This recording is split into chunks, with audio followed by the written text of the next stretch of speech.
Dr. Allison JK here. Really thrilled to be talking about this topic, productivity that's nourishing. I wonder how you're doing today out there. This energy that we are dealing with during the Sirius portal is intense. A lot of reactivity in people's bodies, I'm noticing a lot. And so I'm wondering how you're doing fielding the energies. Feel free to leave it in the comment section below. So we're in this time right now where the Sirius portal is open. There are very intense energies pouring down on us. One of the most recent energetics that came in with this week's full moon is productivity that's nourishing. And I wonder how contradictory those two terms being brought together appears to your ego mind at first. Is your interpretation like those don't go together? Well, in our new golden era that we're moving into, they do. And this full moon, more than any other of the cosmic energetics influencing us under any lunations, full or new moons, lunations, has really brought in an aspect of the new golden era that I have been talking about for well over a decade and a half. And I have a massive deer walking right by me right now, which is rare during the daytime. And the deer symbolizes the feminine. And so that was what I was getting ready to say. As we balance out more the masculine tendencies that we have been programmed under with the thousands of years of like relying on science only, I see it, so I believe it rather than I believe it, and then I see it. Newtonian physics, old paradigm, quantum physics, new paradigm. And what I'm getting at right now with the balancing of the masculine and the feminine is productivity. Action is considered yang, masculine, whilst nourishment, going inside, honoring the body, for example, listening to the intuition, for example, working with the hiddens, like the subtle energy system, or our chi, or our life force, all of that's considered yin. And so I wonder how programmed, conditioned, when I say programmed, you are to have storylines running in your head about you must be productive, and then definitions about what productivity is supposed to look like. Is that you're always busy? Is that you're always in motion?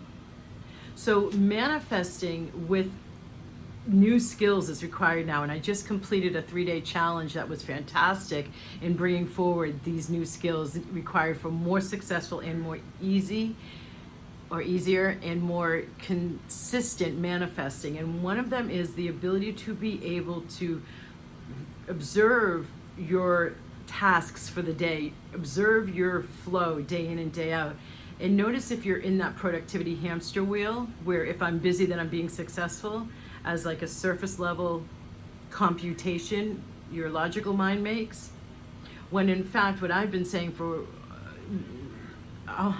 we get on like 2 decades now, since I came back from my decade in Asia and took what had been my side gig full time, is the times that we're in now, the subtle energy system, and learning about that there is a science behind how our energy system operates and its links to our consciousness. This is taking all of my background and bringing it together in what I created as a vibrational upgrade system, and understanding that, for example, you have intuitive guidance, which you guys all know, anyone who's found me and listening to me, right?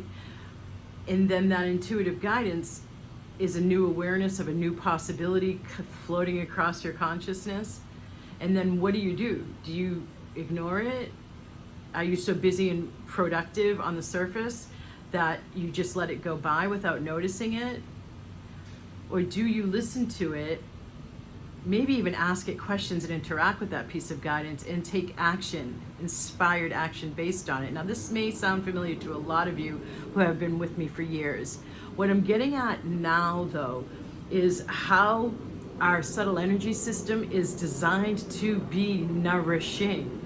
And one of the things that I mean when I say I've been talking about this since I came back from Asia is understanding that the heart chakra, for example, has aspects to it, that every symbol of the chakra is contained within a flower blossom. Those petals are lotus petals, and those petals are aspects to each of the chakras. Crown chakra has 1,000 aspects to it. Root has 2. So, for example, so one of the aspects to the heart chakra is magnetism. And some of you may have been looking at the science. My first book goes into this, so does my third book, where the electromagnetism of the heart helps attract to you what's really heart-based. So if you're busy thinking and conjuring up, not from your intuition, not from your imagination, but from your definitions of what you should be doing as what? A wife, a husband, a father, a mother, a business owner in said A or B or C, one of those industries. When I mean say A, B, or C, so whatever industry you're in, there's certain formulas for success. I wonder how much you're operating, zooming back out, I wonder how much you're operating from definitions and seemingly logical conclusions that are more surface level rather than tuning into your system, your guidance, your heart, and taking less action steps, but they're more pointed because they're more aligned. One of the things that I know that's very interesting is if you find yourself frustrated with manifesting, it's not because you're doing too much, it's actually because you're out of alignment with what you're focusing on. So it could be very likely be something that your mind concludes you should be focusing on, or that your mind concludes that you want. And if you find yourself, I don't mean when it's a really big manifestation distant from how you live your life day to day, that it would take a longer time for the universe to rearrange stuff and for you to get more receptive to that new manifestation.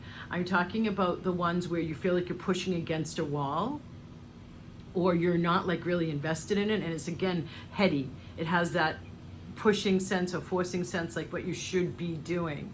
Really learning how to feel the tonal or textural difference between those conclusions that come from your mind about what you should be focusing on versus what, and I don't want you to think just what makes you happy or what juices you, because that's a real misunderstanding I'm seeing over and over again that people have when they're working with these new skills, that their intuition, and I've done videos on this before, I think I've done one video quite a few back, where if it's not a whole body yes, then that juice isn't there, so you shouldn't pursue it. Because bringing into manifestation something, it isn't all about sitting back and allowing the universe to bring it. There's steps that have to be taken, and a lot of the times, I hesitate with all, always, never words, but the bigger the manifestation, the further away it is from your current daily state of living and energetics, the more likely you're going through an initiation to have it manifest. And so what an initiation means is topics for one of my books goes heavily into it, my fourth book, Dragon Master Creatrix, and it's for another video. What I'm wanting you to focus on here is being able to tune into your body and sense, does this feel good? Not like your whole body lights up and goes yes only, but you can sense alignment. Learn to sense in your body when a thought or an idea is in alignment, what that feels like, rather than the conclusions in your mind pushing you with what seems like logical conclusions to go after. Because there's more in this. One of the other new skills that I've been talking about consistently is, and it's another aspect of the heart chakra, is receptivity. So a bee, God bless our bees, if you think of our bees, they dance from flower to flower. Now think of the rose. I don't have roses this week because I'm getting ready to go away, and so I have just fresh flowers. Think of a rose. It sits there. Think of a flower. It sits there and it allows itself to be pollinated.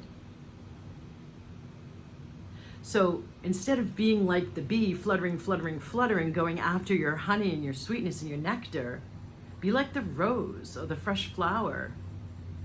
One of the key tools to work on is opening up and increasing your receptivity and your magnetism.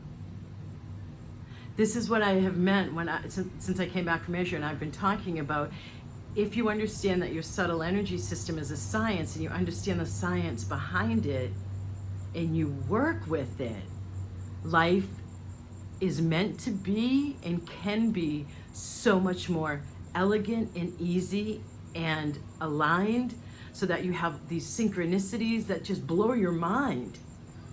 Compared to the everyday living, our conditioning sets us up to live. We are in brand new times right now. So even if you've been on this path for a while, upgrades, or also what I was calling on last week's 3-day manifesting challenge, it's a recalibration of your manifesting skills. Okay, it's really humid. So I'm going to choose to end this here. Many blessings to you. Thanks for tuning in. Feel free to like and subscribe and share.